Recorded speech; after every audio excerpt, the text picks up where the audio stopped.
Not many Hollywood murder mysteries ever took a more dramatic turn than police are describing in a couple of savage Beverly Hills killings. In 1989, on a quiet night in Beverly Hills, California, Jose and Kitty Menendez were gunned down in their own living room. It had all the signs of a mafia hit when Beverly Hills police were called to the Menendez mansion that cool night last summer. At first, police thought that Jose, a big entertainment executive, had been involved in some kind of shady business deals that might have led to his murder.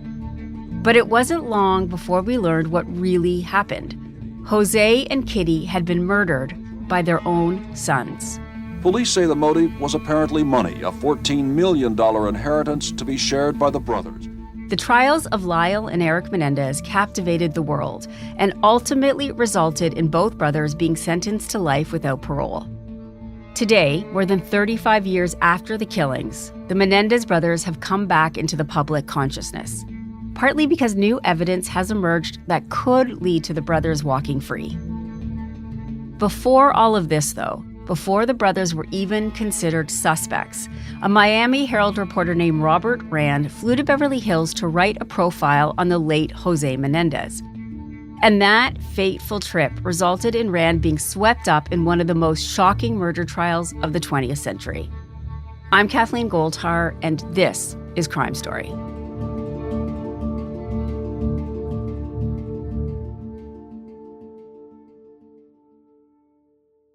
So 1989, I'm going to give my age away here. I had just graduated from high school. This was a viral story before the word viral meant what we know that it means today. Can you just try to take me back to 1989 and just give me a sense of sort of the magnitude of their killing and then their sons being considered suspects and charged?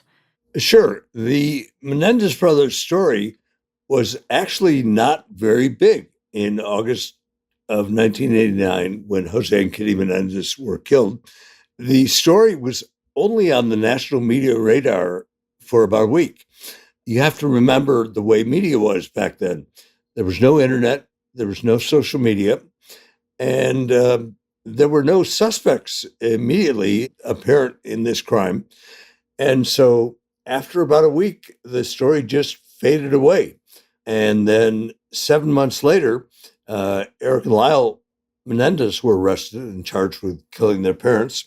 And all of a sudden, overnight, the story blew up into not only a major American story, but all over the world. It was Beverly Hills. It was the movie business, kids killing their parents. It had a lot of buzzwords that brought in the media. Like we said in the intro, you decided, or your editor sent you to Miami before the brothers were charged, and you sat down. So you had already met with these two brothers. Can you tell me about what you saw when you first met them? Who were they? How did you sort of engage with them? What I can tell you is they were nothing like the characters that you see portrayed in the Netflix series Monsters. They were shy, conservative, somewhat quiet. They were both telling me loving stories about their parents. They were appropriate emotionally, and I really enjoyed the time we spent together. Can you just quickly remind listeners, how old were they at that time? And it was Lyle who was the oldest and Erik was the youngest, right? So how old were they when their parents were killed? So when I met the Menendez brothers, they were 18 and 21. And 9 days after I did a 3.5-hour interview separately with Erik Menendez, he went to his therapist and confessed that the brothers had actually killed their parents. But it took how long before the police looked at them as suspects and then arrested them? Actually, the police got a phone call within a couple weeks from the mother of one of their friends who told them, you should really take a close look at Erik and Lyle. So the police started looking at Erik and Lyle very early on. It's a traditional murder investigation, which goes in concentric circles coming out from the family and particularly the people that discovered the bodies. So the police were starting to look at Erik and Lyle very early on. And then, about 5 weeks after the murders, the brothers each received a $250,000 check from a life insurance policy that they didn't know about, and they didn't know that they were the beneficiaries of.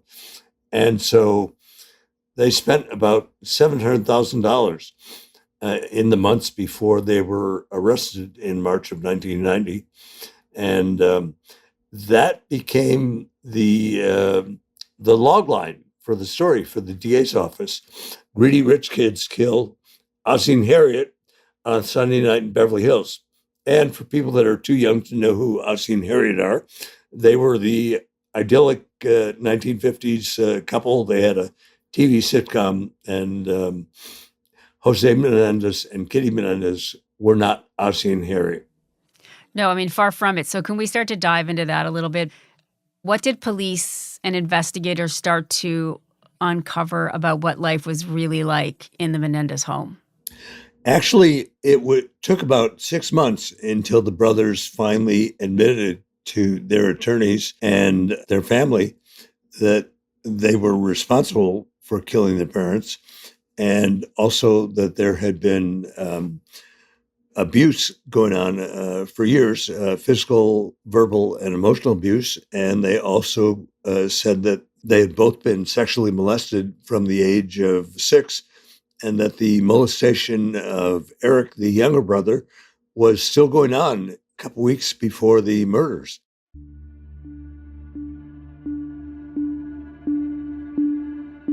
And so that was first revealed to the defense and the family, but the defense attorneys chose not to go public with any of that information until about 2 weeks before the first trial. And the first Menendez trial did not start until July of 1993. It's crazy. And these boys are in prison this whole time, just waiting. They were incarcerated in the LA County Jail, which is a really terrible place. Normally, people are just there for a short amount of time, and their case is either resolved and they're set free, or they're convicted and sent to state prison. But Erik and Lyle Menendez actually spent 6.5 years in the LA County Jail before their conviction at their second trial. So let's get back into the first trial. They both testify, and they both talk about the absolute horror of living in that house. Can we just back up a bit? Tell me about sort of, I want to get to the sexual assault, but even taking the sexual assault out of it, Jose Menendez was a tyrant, according to his children in the house. He was a very aggressive man who was aggressive in business, and he was also very controlling of everything that went on in his family, including the lives of his sons, Erik and Lyle. And Kitty Menendez was, totally allied with Jose. In fact, Leslie Abramson, the lead defense attorney with blonde curly hair, had a line in her closing argument at the first trial. And she said, Jose and Kitty Menendez ran boot camp Beverly Hills, and Kitty was one of the guards, not one of the prisoners. Kitty was, troubled. She was an alcoholic. She was popping a lot of pills. But Jose, ran this household, and Jose was determined to run every part of Erik and Lyle Menendez's lives from when they were young boys. Yeah, it sounded awful. Like they both played tennis, and he would stand there and scream at coaches and berate them if they didn't do exactly right. Apparently, they did their homework for them, and all that mattered was the winning. And it seemed as though there was this overpowering lack of love, but this really, like you said, aggressive, angry, sort of constant pressure on the boys their entire lives. That's right. For example, Jose Menendez used to, when they were young boys, used to wake them up at 5 a.m. and make them hit tennis balls for 3 hours before school. You mentioned the homework. The parents used to do the brothers' homework in high school, and it didn't take teachers long to figure out that the homework was always pristine and then the brothers would take a quiz in class and fail. And so the teachers realized what was going on. So Jose and Kitty really controlled every aspect of their sons' lives. And Lyle Menendez, the older brother, said that he was first molested at the age of 6 by Jose, and that molestation lasted 2 or 3 years. And Erik Menendez also testified that he was molested at the age of 6, and his molestation continued until 2 weeks before the murders. I gotta say, I'm usually pretty good at keeping things separate, doing my work, reading about these stories, listening to these stories, and then not letting it seep into the rest of my life. But I have to tell you that reading your book and hearing about the sexual assaults of these boys over the years and the grooming and the work that Jose put into it, it really bothered me. Like really, really bothered me. I don't want us to give away a lot of details because I think that it's not respectful to the boys to put it out there anymore. But can you do it in a way that kind of gives us a sense of what was, in terms of the sexual assault, happening to them and how invasive and sort of everywhere? It just felt like they couldn't escape it. Sure. The molestation began when they were both about 6 years old. And it started with just massages, and then that evolved to Jose Menendez having them perform oral sex on him, and then he began raping his sons. And so this didn't just happen overnight. It was a process of grooming, as sexual molestation typically is, that starts with young kids where you really don't know any better. Erik and Lyle, they loved that their father was showing them so much attention. So when you're very young, I think you don't realize that it's wrong. But as they grew older and started to realize what was going on and knew it was wrong, but they didn't have any choice. Jose Menendez was a very well-respected executive who had been head of Hertz Rent-A-Car, head of RCA Records. He was head of a major home video label. So he was a Hollywood entertainment executive making a couple $1 million a year. The family was living in a mansion in Beverly Hills. So from the outside, this was the perfect all-American family. And behind the gates of that mansion, this was a family that was spinning wildly out of control.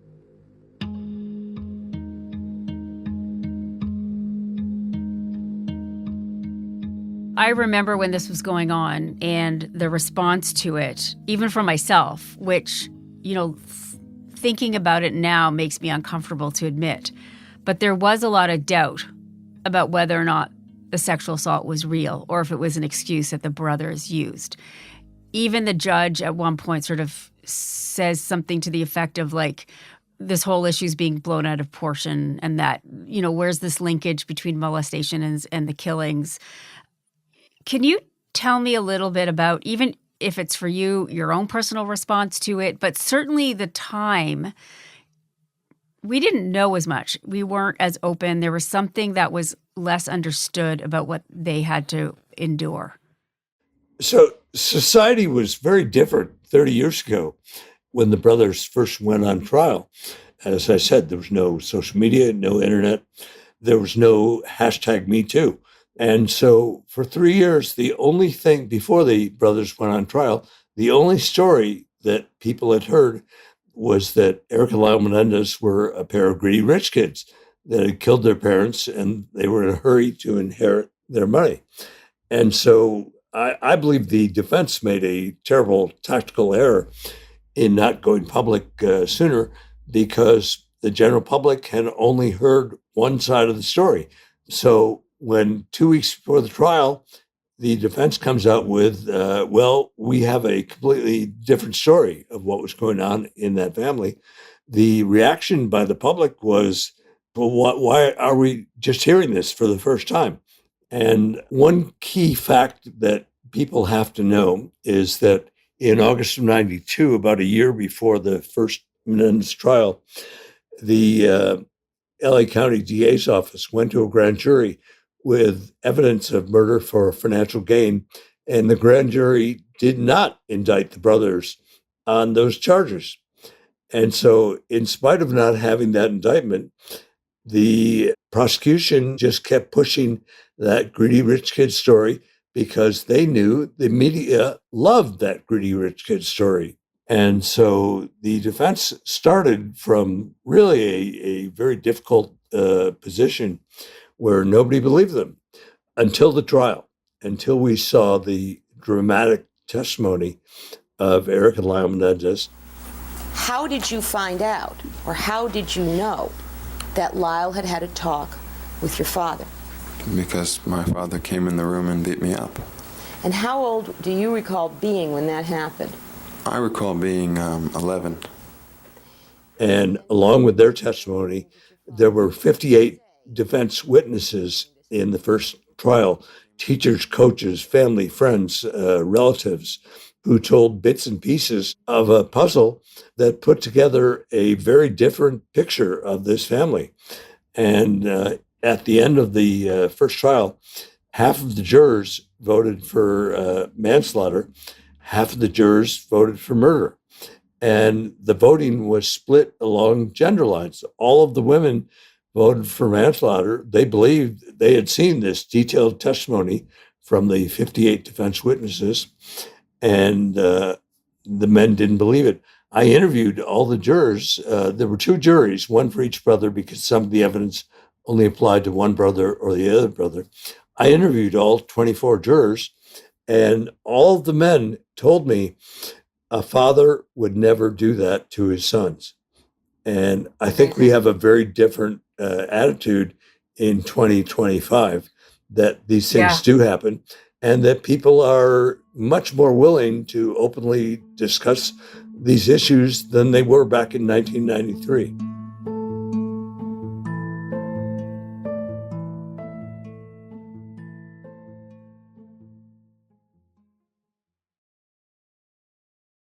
So that trial ends in a mistrial. They cannot.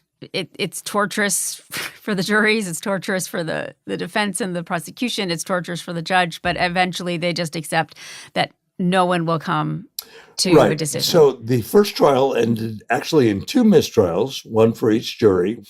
And if the Menendez case had not been a high-profile case that was heavily covered by the media, there would have been a plea agreement. You know, if two juries can't decide on a verdict after a 6-month trial and weeks of deliberations, it's unlikely that there will ever be a decision in that case. And so in a normal trial, there would have been a plea bargain and the case would have ended right there.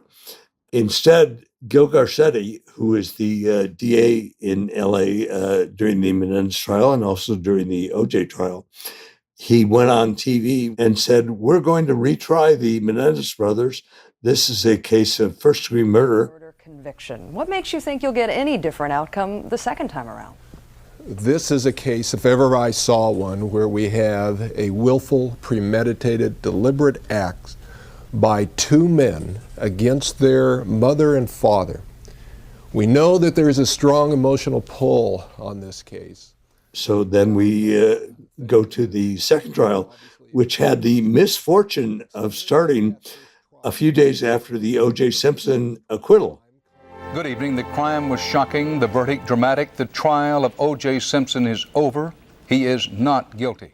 The LA County DA's office had been on a losing streak of high-profile trials, and so it was a terrible case of bad timing that Erik and Lyle Menendez had their retrial start a few days after the O.J. acquittal.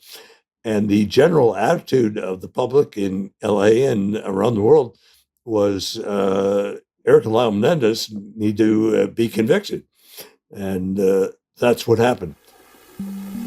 The important thing, I think, to remember here is that the jury has convicted the Menendez brothers of first-degree murder with special circumstances, and as a result of that, they will spend the rest of their lives in prison. They were convicted. In the second trial. But the second trial, the first thing the judge did was kick the TV camera out of the courtroom because he knew that would cut way down on the media coverage of the trial. And then Judge Stanley Weisberg proceeded to reverse almost all of his evidence rulings from the first trial. And so the defense was not allowed to put on 58 witnesses. They were only allowed to put on 25 witnesses. And those 25 witnesses were severely limited in what they could say because the judge decided the molestation, whether it happened or not, it's irrelevant to the murder case. And in a final death blow to the defense, the judge ruled at the very end of the second trial that the defense could not argue imperfect self-defense, which was the argument that had been the foundation of their case in the first trial. Can you just quickly explain what imperfect self-defense is? Sure. The defense in the first trial, everybody thinks that the defense was, we were molested by our parents, so therefore we get a free pass to kill our parents.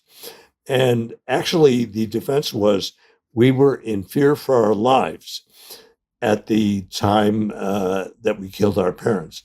And the first question people ask me is, Erik and Lyle Menendez were 18 and 21 years old. They were athletes. Why didn't they just walk out the front door of that house? Why did they have to kill their parents? And the answer to that question, I know doesn't make complete sense until you spend time talking to therapy experts. But it was like Erik and Lyle Menendez were living in a tunnel. They could not imagine life without their parents because the parents had made them so dependent on them. The parents did their homework for them. They chose their girlfriends for them. They controlled every moment of their lives. And the second question people ask me, okay, I'm willing to accept that maybe Jose Menendez was a monster, but what about Kitty? Aren't all mothers loving and nurturing and caring?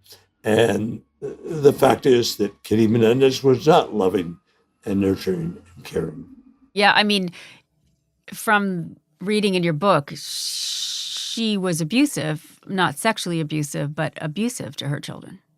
There's a terrible scene in the days before the murder with Lyle's toupee. Can you remind us of that one? So there were a series of confrontations in the days leading up to August 20th, 1989, the day Jose and Kitty Menendez were killed. And in those confrontations, one of the things the brothers found out was that Kitty Menendez had known about the abuse all along. And in one of the confrontations, Kitty Menendez actually ripped the toupee off of Lyle's head. I just want to stop and say, it wasn't that the toupee was sitting just atop his head. It was attached to his scalp. Correct. Lyle Menendez began losing his hair when he was a teenager, 16, 17 years old. And Jose Menendez insisted that he get a toupee. So Lyle had been wearing a toupee for about a year and a half. And Erik Menendez didn't know that his brother was wearing a toupee. And he was there when Kitty ripped the toupee off his head. And that was part of these confrontations and arguments that happened in the days before the murders.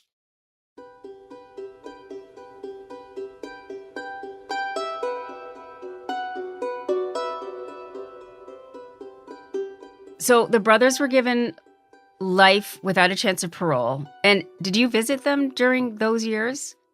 I have visited them over the years. Erik and Lyle Menendez were convicted and sentenced to life without parole.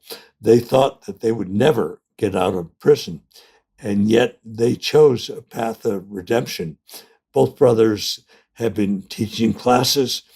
They've been counseling fellow abuse survivors, of which there are many in California prisons.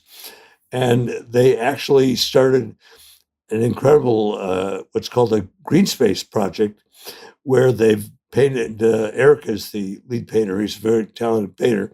They painted an incredible mural, I've seen it, on the concrete gray walls of their prison yard.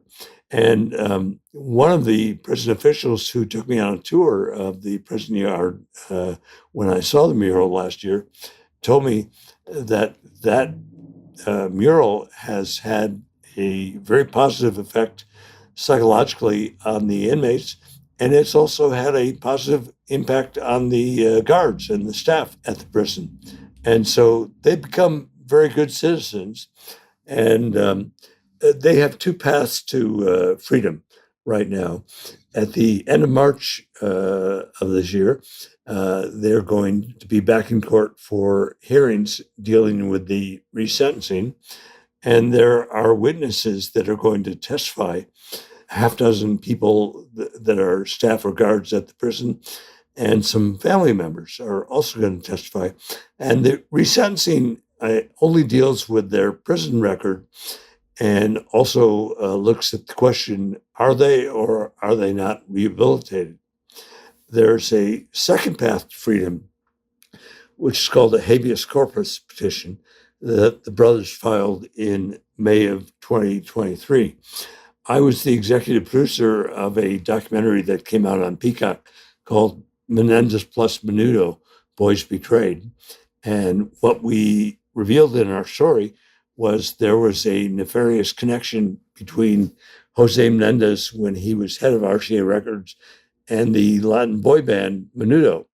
Former Menudo singer Roy Rossello claims he was drugged and raped by Jose Menendez in the mid-'80s. Menudo had just signed with RCA Records, where Menendez was a top executive. Menudo was a band that had a concept of boys 12 to 15 years old, and when you turned 16, you were replaced by a new 12-year-old. There are thousands and thousands of young people outside, all of them out there for probably one of the hottest singing groups in the entire world.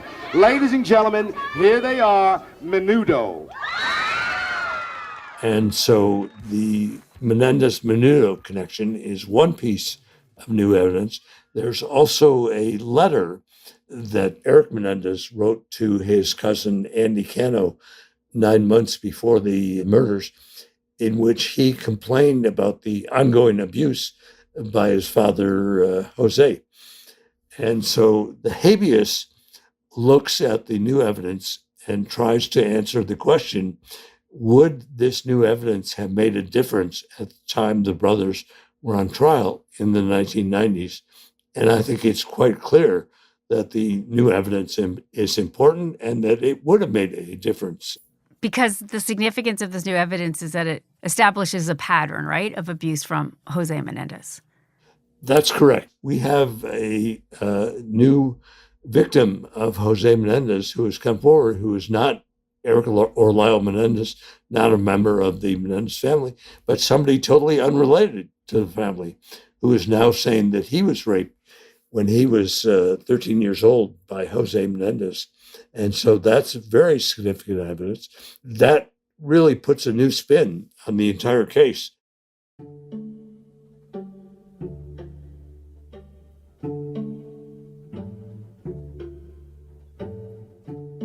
And I know this isn't like a thing that the courts will look at, but what I found so interesting too was that we talked about how when the killing and the murders were happening, there was no social media, but it became viral anyways. But it's found a new place in our zeitgeist on Twitter and on TikTok.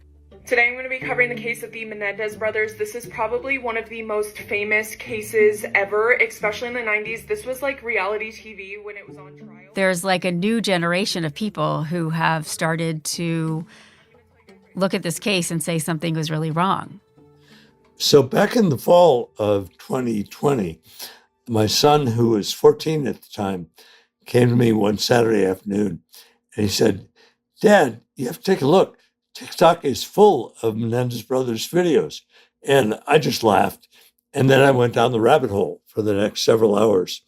And what's also fascinating to me is these social media supporters have become like detectives. But I find what's so exemplary about this new generation of people who are interested is that they believed the brothers right away, and it's a different look at the story they told. And they insist that in today's day and age, we would not have had the same kind of trial and the same results for these two young men. Do you think that's true? I think that's definitely true. As I said, society has evolved over the past 30 years since the brothers were in trial. People talk about these issues now. They were reluctant to talk about them back then. And, the younger generation, my son's generation, they have a completely different attitude about sexual abuse, molestation. One of the things, though, is I've always believed that physical, verbal, and emotional abuse is just as damaging to a small child as sexual abuse. The general public was hung up during the Menendez trials. Were they abused? Weren't they abused? And to me, that was never the sole criteria in evaluating the case. There are hundreds of eyewitnesses that saw physical, verbal, and emotional abuse. And so I think that's very important to remember that this was not a molestation trial. There were many different sides to the case. Yeah. When did you go from, and this is in no way an insult, because I don't believe in this necessarily in journalism anyways, but I know you've heard it. You are no longer a neutral, just tell the facts journalist on this story. You've become an advocate for the men now, for the brothers. I know you believe they need to get out. So can you tell me a little bit about that evolution for you, that you went from being a reporter at the Miami Herald, and now, they're people that you care about and are working towards helping get out? Well, first, I want to say that my book is journalism. So it's important for people to know that the main body of the book is journalism, which is fair to both sides of the case, the defense and the prosecution. Very much so, yes. However, I did write a 5-page epilogue at the end of the original book that came out in the fall of 2018, in which I stated my personal opinion, and that is that this case should have ended in a manslaughter conviction of the brothers, not a murder conviction. A manslaughter conviction still would have sent the brothers to state prison for about 22 years. They were certainly guilty of a crime. You can't get around the elephant in the room. They killed their parents. It's a terrible, brutal crime. However, there are mitigating circumstances that really make this should have been a manslaughter conviction. And to me, that's a major miscarriage of justice. And that's really what motivated me to stick with the case all these years. I always hoped that someday society would catch up and would look at this case from a different perspective. And I believe that day is now, and that the brothers could be set free from jail. It could be 6 months. It could be 8 months. It could be a year. It could be 2 years. But eventually, I believe that Erik and Lyle Menendez will be released from prison. After 35 years, they've been punished enough, and it's time for this case to end. Well, thank you very much for talking to me. Thank you for your work. I mean, really, it's incredible, the amount of years you've put into this and the journalism you've put into this. And thank you for spending the time with us. Well, thanks for having me on. The Menendez brothers' resentencing hearing was set for March of this year, but it has since been postponed. We'll update you on the case if and when there are any developments.